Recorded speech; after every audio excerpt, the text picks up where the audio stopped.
Hi students, നമ്മൾ other usual adjustments ആണ് പറഞ്ഞുകൊണ്ടിരുന്നിരുന്നത്. അതിൽ 4 പോയിൻറ്റ്സ് നമ്മൾ പറഞ്ഞു കഴിഞ്ഞു. ഏതൊക്കെയാണ് പറഞ്ഞത്? ക്ലോസിംഗ് സ്റ്റോക്കിനെ കുറിച്ച് പറഞ്ഞു, ഔട്ട്സ്റ്റാൻഡിങ് എക്സ്പെൻസിനെ കുറിച്ച് പറഞ്ഞു, പ്രീപെയ്ഡ് എക്സ്പെൻസിനെ കുറിച്ച് പറഞ്ഞു, അക്രൂഡ് ഇൻകത്തിനെ കുറിച്ച് പറഞ്ഞു ഇല്ലേ. ഇനി നമുക്ക് പറയാനുള്ളത് ഇൻകം റിസീവ്ഡ് ഇൻ അഡ്വാൻസ് അല്ലെങ്കിൽ അൺഏൺഡ് ഇൻകം. ഇതിനെ കുറിച്ചിട്ടാണ്. ഇതിൻ്റെ അഡ്ജസ്റ്റ്മെൻറ്റ്സ് ജേണൽ എൻട്രി ആണ് ഇനി നമുക്ക് നോക്കാനുള്ളത്. Sometimes the whole amount of income received in an accounting year does not belong to the current year. A part of it may relate to the next year. അതായത് അടുത്ത വർഷത്തേക്കുള്ള ഇൻകത്തിൻ്റെ ഒരു part ഈ വർഷം തന്നെ നമുക്ക് കിട്ടുകയാണെന്നുണ്ടെങ്കിൽ അതിനെ പറയുന്നതാണ് എന്ത്? Income received in advance or unearned income എന്ന്. അടുത്ത വർഷം കിട്ടേണ്ടിയിരുന്ന ഒരു പാർട്ട് ഓഫ് ഇൻകം ഈ വർഷം തന്നെ നമുക്ക് കിട്ടണു, റിസീവ്ഡ് ഇൻ അഡ്വാൻസ്. അങ്ങനെ കിട്ടുകയാണെന്നുണ്ടെങ്കിൽ ആ ഒരു പോർഷനെ പറയുന്നതാണെന്ത്? അൺഏൺഡ് ഇൻകം അല്ലെങ്കിൽ ഇൻകം റിസീവ്ഡ് ഇൻ അഡ്വാൻസ് എന്ന് പറയുന്നത്. അതിൻ്റെ ജേണൽ എൻട്രി എങ്ങനെയായിരിക്കും എന്ന് നോക്കാം. Income account debtor to unearned income, അതാണ് ഇൻകം റിസീവ്ഡ് ഇൻ അഡ്വാൻസിൻ്റെ ജേണൽ എൻട്രി വരുന്നത്. അൺഏൺഡ് ഇൻകം എന്ന് പറഞ്ഞു കഴിഞ്ഞാൽ എന്താണ്? ലയബിലിറ്റിയാണ്. അതുകൊണ്ടാണ് അത് ക്രെഡിറ്റ് ചെയ്തിരിക്കുന്നത്. ഇൻകം അക്കൗണ്ടിനെ നമ്മൾ ഡെബിറ്റ് ചെയ്തു. പിന്നെ അൺഏൺഡ് ഇൻകം എന്ന് പറഞ്ഞു കഴിഞ്ഞാൽ കറൻറ്റ് ലയബിലിറ്റിയാണ്. അതുകൊണ്ട് അതിനെ ക്രെഡിറ്റ് ചെയ്യുന്നു. ഇനി ട്രീറ്റ്മെൻറ്റ്, ഇതൊക്കെ +2 പഠിച്ചാണ്, എന്നാലും ഒന്ന് റീഫ്രഷ് ചെയ്ത് പോകണമെന്നേ ഉള്ളൂ. കാരണം നമുക്ക് ഫൈനൽ അക്കൗണ്ട്സ് തന്നെയാണ് ഇതിലും ചെയ്യാനുള്ളത്, സ്റ്റേറ്റ്മെൻറ്റ് രൂപത്തിൽ. അപ്പോൾ സെയിം അഡ്ജസ്റ്റ്മെൻറ്റും കാര്യങ്ങളൊക്കെ തന്നെയാണുള്ളത്. അപ്പോൾ ഒന്ന് റീഫ്രഷ് ചെയ്ത് പോകണമെന്നേ ഉള്ളൂ കേട്ടോ. ഇനി ട്രീറ്റ്മെൻറ്റ് ഒപ്പം നിങ്ങൾ ടെക്സ്റ്റ് എടുത്ത് വയ്ക്കുക. ടെക്സ്റ്റിൽ പേജ് നമ്പർ 246, അതാണ് ഇപ്പം ഇന്ന് നമ്മൾ എടുക്കാൻ പോണത്. വിനോദിൻ്റെ ടെക്സ്റ്റ് ആണെങ്കിൽ പേജ് നമ്പർ 246. അപ്പോൾ നിങ്ങൾക്ക് പെട്ടെന്ന് മനസ്സിലാവും. ഞാനീ പറയണതും ടെക്സ്റ്റ് കൂടി ചെയ്ത് കഴിഞ്ഞാൽ നിങ്ങൾക്ക് പെട്ടെന്ന് മനസ്സിലാവും. നോക്കൂ, ഇനി ട്രീറ്റ്മെൻറ്റ് ഇൻ ഫൈനൽ അക്കൗണ്ട്സ്. അതായത് income received in advance should be deducted from the concerned income in the notes to account to be shown in the statement of profit and loss. നമുക്ക് അടുത്ത വർഷത്തേക്കുള്ള ഇൻകമാണ് ഇപ്പോൾ ഈ വർഷം കിട്ടിയത്. പക്ഷേ നമ്മുടെ പ്രോഫിറ്റ് ആൻഡ് ലോസിലൊക്കെ നമ്മൾ കാണിക്കേണ്ടത് എക്സാക്റ്റ് ഈ വർഷം നമുക്ക് എത്ര ഇൻകം ഉണ്ടായെന്നാണ്. അപ്പോൾ നമ്മൾ എന്ത് ചെയ്യണം? അത് നോട്ട്സ് ടു അക്കൗണ്ടിൽ ഇപ്പോൾ ഒരു റെൻറ്റ് റിസീവ് ചെയ്യുന്നതാണ്. റെൻറ്റ് റിസീവ് ചെയ്യുന്നത് ഇപ്പോൾ ഈ മാസം ഒരു 4500 രൂപയാണ് റെൻറ്റ് എന്നുണ്ടെച്ചെങ്കിൽ അടുത്ത വർഷത്തെയും കൂടി കൂട്ടിയിട്ട് ഒരു 5500 രൂപ തരികയാണ്. അപ്പോൾ ഒരു 1000 രൂപയുടെ ഡിഫറൻസാണ്. അതാണ് ഈ 1000 രൂപയാണ് ഇൻകം റിസീവ്ഡ് ഇൻ അഡ്വാൻസ്. അപ്പോൾ ആ എമൗണ്ട് നമ്മൾ നോട്ട്സ് ടു അക്കൗണ്ടിൽ ക്ലിയർ ആയിട്ട് കാണിക്കണം. ഇൻകം റിസീവ്ഡ് ഇൻ അഡ്വാൻസ് ആണ്, അത് മെയിനായിട്ടുള്ള ഇൻകത്തിൽ നിന്ന് കുറച്ചിട്ട് കാണിക്കണം. എന്നിട്ട് ആ എമൗണ്ട് നമ്മൾ സ്റ്റേറ്റ്മെൻറ്റ് ഓഫ് പ്രോഫിറ്റ് ആൻഡ് ലോസിൽ കാണിക്കും വേണം. അതാണ് ചെയ്യുന്നത്. ആ എമൗണ്ട് കുറച്ചിട്ടുള്ള ഫിഗറാണ് എക്സാക്റ്റ് ഈ വർഷം നമുക്ക് കിട്ടിയിട്ടുള്ള ആ ഒരു ഇൻകമാണ് നമ്മൾ പ്രോഫിറ്റ് ആൻഡ് ലോസിൽ കാണിക്കേണ്ടത്. ഇനി ഇത് ബാലൻസ് ഷീറ്റിൽ എങ്ങനെ കാണിക്കുന്നുള്ളതാണ്. It should also be shown in the balance sheet under the sub head other current liabilities under the main head current liabilities. Current liability എന്ന് പറഞ്ഞിട്ടുള്ള ആ ഒരു മെയിൻ ഹെഡിൽ അതർ കറൻറ്റ് ലയബിലിറ്റീസ് ആയിട്ടാണ് നമ്മൾ ബാലൻസ് ഷീറ്റിൽ ഇൻകം റിസീവ്ഡ് ഇൻ അഡ്വാൻസ് കാണിക്കേണ്ടത്. കാരണം എന്താണ്? കറൻറ്റ് ലയബിലിറ്റിയാണ് income received in advance. Actually നമുക്കത് കിട്ടാനുള്ള സമയമായിട്ടില്ല, പക്ഷെ അത് മുന്നേ കൂട്ടി കിട്ടി. അത്തരത്തിലുള്ള ഒരു കാര്യമായതുകൊണ്ടാണ് ഇങ്ങനെ നമ്മൾ ബാലൻസ് ഷീറ്റിൽ കറൻറ്റ് ലയബിലിറ്റി സൈഡിൽ അതർ കറൻറ്റ് ലയബിലിറ്റീസ് എന്ന് പറഞ്ഞിട്ടുള്ള ഹെഡിൽ കാണിക്കുന്നത്. ഇനി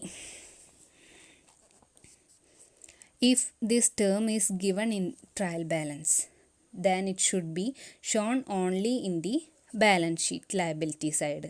അതായത് ഇത് നമുക്ക് ട്രയൽ ബാലൻസിൽ തന്നെ തരികയാണെങ്കിൽ നമുക്ക് എന്താ വേണ്ടുള്ളൂ, ഏതെങ്കിലും ഒരു സ്ഥലത്ത് കാണിച്ചാൽ മതി. അത് ഓൾറെഡി പ്രോഫിറ്റ് ആൻഡ് ലോസിൽ അഡ്ജസ്റ്റഡ് ആണ്. അതുകൊണ്ട് നമ്മൾ ഈ ലയബിലിറ്റി, കറൻറ്റ് ലയബിലിറ്റി നമ്മൾ കാണിക്കേണ്ടത് ഓൺലി ബാലൻസ് ഷീറ്റിൽ മാത്രമാണ്. അതാണ് ആ ഭാഗത്ത് പറയുന്നത്. ട്രയൽ ബാലൻസിൽ നമുക്ക് തരിക ഓൾറെഡി അഡ്ജസ്റ്റഡ് ഫിഗറാണ്. അതുകൊണ്ട് നമ്മളിത് ബാലൻസ് ഷീറ്റിൽ മാത്രമാണ് കാണിക്കേണ്ടത്. അതല്ല അഡ്ജസ്റ്റ്മെൻറ്റ്സ് ആയിട്ട് തരികയാണെന്നുണ്ട് വെച്ചെങ്കിൽ നമ്മളത് ഇതുവരെ അഡ്ജസ്റ്റ് ചെയ്തിട്ടില്ല, അങ്ങനെ തരികയാണെങ്കിലാണ് പ്രോഫിറ്റ് ആൻഡ് ലോസിലും ബാലൻസ് ഷീറ്റിലും നമ്മൾ ഒരുമിച്ച് കാണിക്കേണ്ടത്. മനസ്സിലായിട്ടുണ്ടാവുമെന്ന് വിചാരിക്കുന്നു. ഇനി അടുത്തതാണ് എന്ത്? ഡിപ്രീസിയേഷൻ. ഡിപ്രീസിയേഷൻ എന്ന് വെച്ച് കഴിഞ്ഞാൽ decrease in the value of fixed asset due to wear and tear, passage of time or obsolescence etcetera. ഒന്നെങ്കിൽ വല്ല തേയ്മാനം സംഭവിച്ചിട്ടോ അതല്ലെങ്കിൽ കാലഹരണപ്പെട്ടിട്ടോ ഒക്കെ ഒരു അസറ്റിൻ്റെ വാല്യൂ ഡിക്രീസ് ചെയ്യുകയാണെങ്കിൽ, കുറയുകയാണെങ്കിൽ അതിന് പറയുന്നതാണ് എന്ത്? ഡിപ്രീസിയേഷൻ എന്ന് പറയുന്നത്. ഇനി അതെങ്ങനെ അഡ്ജസ്റ്റ് ചെയ്യുക എന്നുള്ളതാണ്. അതിൻ്റെ ജേണൽ എൻട്രി നോക്കൂ. Depreciation account അറ്റർ to asset account. Depreciation account അറ്റർ to asset account. അസറ്റിൻ്റെ വാല്യൂ കുറയാണ് ചെയ്യുന്നത്, അതുകൊണ്ട് നമ്മൾ അസറ്റിനെ ക്രെഡിറ്റ് ചെയ്യുന്നു. അപ്പോൾ ഡിപ്രീസിയേഷൻ ഓട്ടോമാറ്റിക്കലി നമ്മൾ ഡെബിറ്റ് ചെയ്യണം. അങ്ങനെയാണ് ഈ എൻട്രി വന്നിരിക്കുന്നത്. Depreciation account അറ്റർ to asset account. Asset കുറയുന്ന കാരണം കൊണ്ട് നമ്മൾ അസറ്റിനെ ക്രെഡിറ്റ് ചെയ്യുന്നു. ഇനി ഫൈനൽ അക്കൗണ്ടിൽ അതിൻ്റെ ട്രീറ്റ്മെൻറ്റ് എങ്ങനെയാണെന്ന് നോക്കാം. Depreciation should be shown under the head depreciation and amortisation expenses in the statement of profit and loss. Details are shown in the notes to account. Notes to അക്കൗണ്ടിൽ actually ഒരു അസറ്റിൻ്റെ value എത്രയാണ്, അതിന് ഇത്ര percentage depreciation എന്ന് കണ്ടിട്ട് ആ എമൗണ്ടൊക്കെ നമ്മൾ നോട്ട്സ് ടു അക്കൗണ്ടിൽ കാണിക്കണം. അത് കഴിഞ്ഞിട്ട് ഫൈനൽ ഫിഗർ ഡിപ്രീസിയേഷൻ ആക്ച്വലി എത്ര മാത്രം ഡിപ്രീസിയേഷൻ സംഭവിച്ചു, അസറ്റിൻ്റെ വാല്യൂ എടുക്കരുത്, ആക്ച്വലി എത്ര ഡിപ്രീസിയേഷൻ സംഭവിച്ചതെന്ന് വെച്ച് കഴിഞ്ഞാൽ ആ ഫിഗർ എടുത്തിട്ട് ഡിപ്രീസിയേഷൻ ആൻഡ് അമോർട്ടൈസേഷൻ എക്സ്പെൻസിലേക്ക് നമ്മൾ കാണിക്കണം. പ്രോഫിറ്റ് ആൻഡ് ലോസിൽ ഡിപ്രീസിയേഷൻ ആൻഡ് അമോർട്ടൈസേഷൻ എക്സ്പെൻസ് എന്ന് പറഞ്ഞിട്ട് നമ്മൾ ആ ഡിപ്രീസിയേഷൻ്റെ വാല്യൂ എടുത്തിട്ട് കാണിക്കണം. ഇനി ബാലൻസ് ഷീറ്റിൽ എങ്ങനെയാണ് കാണിക്കുക എന്ന് വെച്ച് കഴിഞ്ഞാൽ it should be deducted from the concerned asset in the notes to account under the head property plant and equipment. അതായത് നമ്മൾ notes to account balance sheet prepare ചെയ്യുമ്പോൾ അതിൻ്റെ നോട്ട്സ് ടു അക്കൗണ്ടിൽ എങ്ങനെ കാണിക്കേണ്ടതെന്ന് വെച്ച് കഴിഞ്ഞാൽ നമ്മുടെ ആ കൺസേൺഡ് അസറ്റ്, ആ അസറ്റിൻ്റെ വാല്യൂവിൽ നിന്ന് ഈ ഡിപ്രീസിയേഷൻ എമൗണ്ട് കുറച്ചിട്ട് പിന്നെ വരുന്ന അസറ്റിൻ്റെ വാല്യൂവില്ലേ, ഇപ്പോൾ മെഷീനറി ആണെങ്കിൽ മെഷീനറിയുടെ ഡിപ്രീസിയേഷൻ കുറച്ചിട്ട് പിന്നെ ബാലൻസ് വരുന്ന ആ ഫിഗർ ആണ് നമ്മൾ ബാലൻസ് ഷീറ്റിൽ അസറ്റായിട്ട് കാണിക്കേണ്ടത്. പ്രോപ്പർട്ടി പ്ലാന്റ് ആൻഡ് എക്യുപ്മെൻറ്റ് എന്ന് പറഞ്ഞിട്ടുള്ള ഹെഡിൽ അസറ്റായിട്ട് നമ്മൾ ആ വാല്യൂ ആണ് കൊടുക്കേണ്ടത്. ഡിപ്രീസിയേഷൻ കഴിഞ്ഞിട്ട് വരുന്ന അസറ്റിൻ്റെ വാല്യൂ അതാണ് ബാലൻസ് ഷീറ്റിൽ കാണിക്കേണ്ടത്. ഇനി if depreciation is given in trial balance, depreciation trial ബാലൻസിൽ തന്നിട്ടുണ്ടെങ്കിൽ അതെങ്ങനെയാണ് ഓൾറെഡി അഡ്ജസ്റ്റഡ് ആണെന്ന് മനസ്സിലാക്കാം. അപ്പോൾ അത് ഒന്നെങ്കിൽ P&L അല്ലെങ്കിൽ ബാലൻസ് ഷീറ്റിൽ ഏതെങ്കിലും ഒരു സൈഡിൽ മാത്രമേ കാണിക്കേണ്ടുള്ളൂ. P&L ആയിരിക്കും ഓൾറെഡി അഡ്ജസ്റ്റ് ചെയ്തത്, അപ്പോൾ പിന്നെ നമ്മൾ കാണിക്കേണ്ടത് ബാലൻസ് ഷീറ്റിലാണ്. അതുകൊണ്ട് നമുക്ക് ആ വാല്യൂ ബാലൻസ് ഷീറ്റിലാണ് കാണിക്കേണ്ടത്. അത്രയാണ് അതിൽ പറയാനുള്ളത്. ഇനി increase in the value of അസറ്റിനെ പറയുന്നതാണ് എന്ത്? അപ്രീസിയേഷൻ. ഡിപ്രീസിയേഷൻ്റെ ജസ്റ്റ് ഓപ്പോസിറ്റാണ് അപ്രീസിയേഷൻ. ഡിപ്രീസിയേഷൻ്റെ ഓപ്പോസിറ്റ് വേർഡാണ് അപ്രീസിയേഷൻ. അസറ്റിൻ്റെ വാല്യൂ കൂടുകയാണെങ്കിൽ അതിന് പറയുന്നതാണ് അപ്രീസിയേഷൻ. സാധാരണ കേസിലൊക്കെ ബിൽഡിങ്ങിനൊക്കെയാണ് അപ്രീസിയേഷൻ കാണുക. ഇനി ഇത് നോട്ട്സ് ടു അക്കൗണ്ടിൽ ഈ അസറ്റിൻ്റെ കൂടെ വാല്യൂ എത്രമാത്രം ഇൻക്രീസ് ചെയ്തു എന്നുള്ളത് നോട്ട്സ് ടു അക്കൗണ്ടിൽ കാണിക്കുക. എന്നിട്ട് പ്രോഫിറ്റ് ആൻഡ് ലോസ് സ്റ്റേറ്റ്മെൻറ്റിൽ അതർ ഇൻകായിട്ട് നമ്മൾ ഈ അപ്രീസിയേഷൻ്റെ വാല്യൂ കാണിക്കണം. അപ്രീസിയേറ്റ് ചെയ്ത ആക്ച്വൽ വാല്യൂ മാത്രമേ കാണിക്കേണ്ടുള്ളൂ, അസറ്റിൻ്റെ വാല്യൂ അതിൽ കാണിക്കേണ്ട. പിന്നെ ബാലൻസ് ഷീറ്റ് ചെയ്യുമ്പോഴാണെങ്കിൽ അതിൽ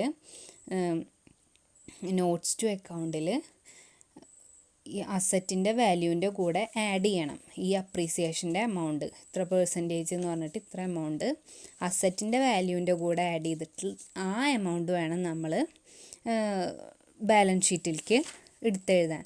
പ്രോപ്പർട്ടി പ്ലാന്റ് ആൻഡ് എക്യുപ്മെൻറ്റിൽ നമ്മൾ എടുത്തെഴുതാൻ ആ അസറ്റിൻ്റെ വാല്യൂ പ്ലസ് അപ്രീസിയേഷൻ ആയിട്ടുള്ള ആ എമൗണ്ടും കൂട്ടിയിട്ട് വേണം എടുത്തെഴുതാൻ. ഇനി അടുത്ത പോയിൻ്റാണ് പ്രൊവിഷൻ ഫോർ അപ്രീസിയേഷൻ.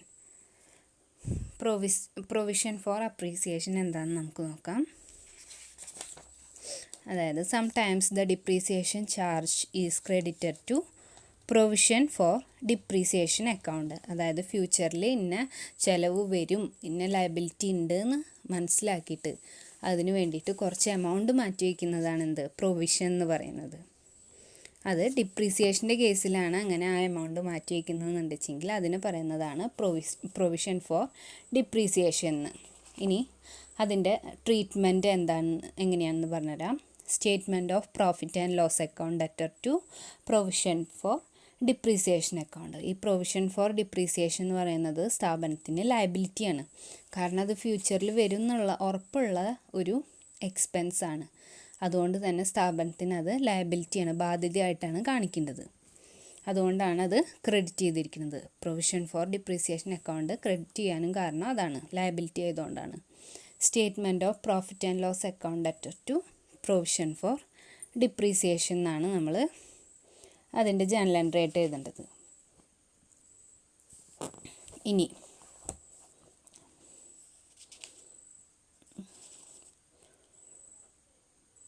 നമ്മളത് ട്രയൽ ബാലൻസിൽ ഓൾറെഡി അഡ്ജസ്റ്റഡ് ആണെന്നുണ്ടെങ്കിൽ നമ്മളത് ബാലൻസ് ഷീറ്റിൽ മാത്രമേ കാണിക്കേണ്ടുള്ളൂ. നോൺ കറൻറ്റ് അസറ്റിൽ നമ്മൾ ആ ഡിപ്രീസിയേഷൻ കാണിക്കണം. ഓക്കെ. ഇനി അടുത്തതാണെന്ത് ബാഡ് ഡെപ്റ്റ്സ്. അതായത് ബാഡ് ഡെപ്റ്റ്സ് എന്ന് വെച്ച് കഴിഞ്ഞാൽ when the amount due from debtors. അതായത് ഡെപ്റ്റേഴ്സിൽ നിന്ന് കിട്ടാനുള്ള എമൗണ്ട് കിട്ടിയില്ല എന്നുണ്ടെങ്കിൽ അത്തരം ഡെപ്റ്റേഴ്സിനെ പറയുന്നതാണ് എന്ത് ബാഡ് ഡെപ്റ്റ്സ് എന്ന്. ഇൻ ഷോർട്ട്, ഇറിക്കവറബിൾ ഡെപ്റ്റ് is known as bad debts. Recover ചെയ്യാൻ പറ്റാത്ത ഡെപ്റ്റിനെയാണ് ബാഡ് ഡെപ്റ്റ് എന്ന് പറയുന്നത്. ഇനി അതിൻ്റെ ജേണൽ എൻട്രിയാണ് ബാഡ് ഡെപ്റ്റ് account debtor to sundry debtors.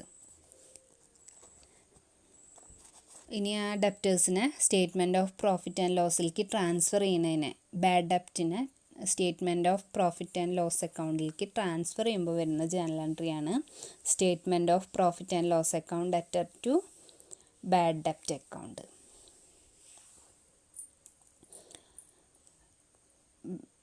ഇനി if some amount is recoverable from the bad ഡെപ്റ്റ് ഓൾറെഡി റിട്ടൺ ഓഫ്. അതായത് ബാഡ് ഡെപ്റ്റായിട്ട് ഉറപ്പാണ്, ആ ഡെപ്റ്റേഴ്സ് പൈസ തരില്ല എന്ന് ഉറപ്പാണെന്നുണ്ടെങ്കിൽ അത്തരം ബാഡ് ഡെപ്റ്റ്സിനെ നമ്മൾ റിട്ടൺ ഓഫ് ചെയ്യണം. പക്ഷേ ചില ബാഡ് ഡെപ്റ്റ്സ് നമുക്ക് പണം തരാം, ചിലപ്പോൾ തരാതിരിക്കാം. അങ്ങനെയുള്ളവരെന്നെ പറയുന്നതാണ് എന്ത് ഡൗട്ട്ഫുൾ ഡെപ്റ്റ്സ്. അതിൻ്റെ കാര്യം ഇനി പറഞ്ഞുതരാം. ഈ ബാഡ് ഡെപ്റ്റ് നമ്മൾ എങ്ങനെയാണ് കാണിക്കേണ്ടതെന്ന് വെച്ച് കഴിഞ്ഞാൽ statement of profit and loss അക്കൗണ്ടിൽ ആണ് നമ്മൾ ബാഡ് ഡെപ്റ്റ്സിനെ കാണിക്കേണ്ടത്, എക്സ്പെൻസ് സൈഡിൽ. ഇനി അത് ഫൈനൽ അക്കൗണ്ടിൽ എങ്ങനെയാണ് ട്രീറ്റ്മെൻറ്റ് എന്ന് നോക്കാം. when bad debts is given in trial balance. Trial ബാലൻസിൽ ബാഡ് ഡെപ്റ്റ് തന്നിട്ടുണ്ടെങ്കിൽ in this case no adjusting entry is needed. അതായത് ട്രയൽ ബാലൻസിലാണ് ബാഡ് ഡെപ്റ്റിന് തന്നിട്ടുള്ളതെന്നുണ്ടെങ്കിൽ അത് ഓൾറെഡി അഡ്ജസ്റ്റഡ് ആണ്. അതുകൊണ്ട് തന്നെ അതിന് പിന്നെ P&L പ്രത്യേകിച്ച് കാണിക്കണമെന്നില്ല, ഓൾറെഡി അത് കാണിച്ചിട്ടുണ്ടാവും. P&L നമ്മൾ ഓൾറെഡി കാണിക്കേണ്ടി വരും ആ ഒരു എമൗണ്ട്. പിന്നെ ഡെപ്റ്റേഴ്സിൻ്റെ മേലെ വേറെ അഡ്ജസ്റ്റ്മെൻ്റ് ഒന്നും നടത്തേണ്ട ആവശ്യമില്ല. ആ ബാഡ് ഡെപ്റ്റിൻ്റെ എമൗണ്ട് നമുക്ക് ട്രയൽ ബാലൻസിൽ തന്ന ആ എമൗണ്ട് ജസ്റ്റ് അതർ എക്സ്പെൻസ് ആയിട്ട് സ്റ്റേറ്റ്മെൻറ്റ് ഓഫ് P&L കാണിച്ചാൽ മതി, അത്രയേ ഉള്ളൂ. ഇനി നോട്ട്സ് ടു അക്കൗണ്ടിൽ അതിൻ്റെ ഡീറ്റെയിൽസ് കൊടുക്കും വേണം. പിന്നെ വെൻ ബാഡ് ഡെപ്റ്റ് is given outside the trial ബാലൻസിൻ്റെ പുറത്ത് അഡ്ജസ്റ്റ്മെൻ്റ് ആയിട്ടാണ് ബാഡ് ഡെപ്റ്റ് തരുന്നതെന്നുണ്ടെങ്കിൽ അപ്പോൾ it should be taken at 2 places. അതായത് 2 സ്ഥലത്തും കാണിക്കണം അതിൻ്റെ അഡ്ജസ്റ്റ്മെൻറ്റ്സ്. ഒന്ന് സ്റ്റേറ്റ്മെൻറ്റ് ഓഫ് പ്രോഫിറ്റ് ആൻഡ് ലോസിലും കാണിക്കണം, ബാലൻസ് ഷീറ്റിൻ്റെ സ്റ്റേറ്റ്മെൻറ്റിലും കാണിക്കണം. പ്രോഫിറ്റ് ആൻഡ് ലോസിൻ്റെ അതർ എക്സ്പെൻസ് സൈഡിലാണ് കാണിക്കേണ്ടത്. അതർ എക്സ്പെൻസ് ആയിട്ടാണ് നമ്മൾ ബാഡ് ഡെപ്റ്റ്സിനെ കാണിക്കേണ്ടത്. ഇനി അതിൻ്റെ ഡീറ്റെയിൽസ് നോട്ട്സ് ടു അക്കൗണ്ടിലും കാണിക്കണം. പിന്നെ അതുപോലെ ബാലൻസ് ഷീറ്റിലെ കറൻറ്റ് അസറ്റ് സൈഡിൽ നിന്ന് ഡെപ്റ്റേഴ്സിൽ നിന്ന് കുറച്ചിട്ട് വേണം കാണിക്കാൻ. ഡെപ്റ്റേഴ്സിൽ നിന്ന് കുറച്ചിട്ടുള്ള എമൗണ്ട് ആയിട്ട് വേണം കാണിക്കാൻ. ആ ഡെപ്റ്റേഴ്സിൽ നിന്ന് കുറയ്ക്കുന്നതൊക്കെ നമ്മൾ നോട്ട്സ് ടു അക്കൗണ്ടിലാണ് കാണിക്കേണ്ടത്. എന്നിട്ട് ആ ഫൈനൽ ഫിഗർ ആക്ച്വൽ ഡെപ്റ്റേഴ്സിൽ നിന്ന് ബാഡ് ഡെപ്റ്റ്സ് കുറച്ച് കഴിഞ്ഞിട്ട് കിട്ടുന്ന ആ ഫൈനൽ ഫിഗറാണ് നമ്മൾ ബാലൻസ് ഷീറ്റിൽ കാണിക്കേണ്ടത്. ഈ നേരത്തെ നമ്മൾ പ്രൊവിഷൻ ഫോർ ഡിപ്രീസിയേഷനൊക്കെ പറഞ്ഞ പോലെ തന്നെ അത് അസറ്റ് സൈഡിലാണ് ആ പ്രൊവിഷൻ ഫോർ ഡിപ്രീസിയേഷനൊക്കെ കാണിക്കുക. അതെന്താ കാരണം എന്ന് വെച്ച് കഴിഞ്ഞിട്ടുണ്ടെങ്കിൽ അത് ആ വാല്യൂ അസറ്റ് സൈഡിലാണല്ലോ നമ്മൾ കാണിക്കുക. ആ വാല്യൂവിൽ നിന്ന് കുറച്ച് കാണിക്കുന്നത് കാരണം കൊണ്ടാണ് നമ്മൾ അത് അസറ്റ് സൈഡിൽ ആ പ്രൊവിഷൻ ഫോർ ഡിപ്രീസിയേഷൻ കാണിക്കുന്നത്. ആക്ച്വലി അത് ആ സ്ഥാപനത്തിന് എക്സ്പെൻസോ ലയബിലിറ്റിയാണ്. പക്ഷേ നമ്മളത് അസറ്റിൻ്റെ കൂടെ കാണിക്കുന്നത് കൊണ്ടാണ് അസറ്റ് സൈഡിൽ കാണിക്കുന്നത്. അപ്പോൾ അത്രയാണ് മനസ്സിലായിട്ടുണ്ടാവും എന്ന് വിചാരിക്കുന്നു. ഇനി ഒരു 2-3 പോയിൻറ്റ്സേ ഉള്ളൂ. അതിന് നെക്സ്റ്റ് ക്ലാസ്സിലെടുക്കാം. Okay, thank U.